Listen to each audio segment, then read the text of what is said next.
We had this old shed out in our backyard. We were wondering what on earth we could do with it after a while, because we have farm camps here, and we did have pigs on this side here. You can see where they used to go in, but we've gotten rid of our pigs. They were a hardship to keep after a while, but we needed to have a clubhouse. So we got to thinking about this building and how we could turn it into one.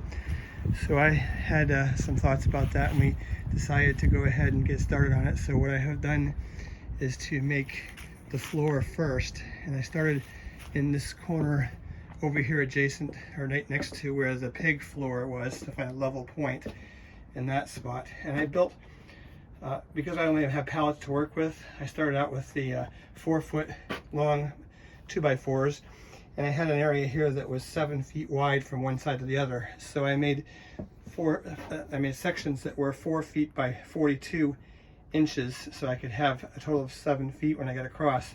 So I made them in 6 different patterns to get that out, which you can see here from going around here. So there's the 2, and then I had to spread it out a little bit on this end by the post where I put in, and then out to the edge. So we have 16 feet, and then I'm putting these boards here across, which ties it all together nicely. And I have put them on cement blocks, as you can see here, to give it some support from underneath and keep it off the ground. In most places it should stay dry under a roof anyway, but this will make sure I don't have ground contact in most places on the floor here.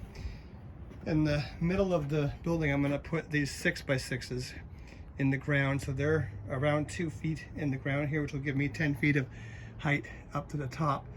And then I'll bring another ones across there to where the next ones go, so that I can have a middle piece of my roof here tied into the ground, so when the heavy winds of Maine blow, I won't have this building have any collapsing or anything. And then I'll build the other corners up with 4x4s, and the rest of it will be pallets, and we'll get going from there. But I want to give a little report on this so you can see how to start a project like this if you only have pallets to work with, and I'll keep updating this as we get a chance to.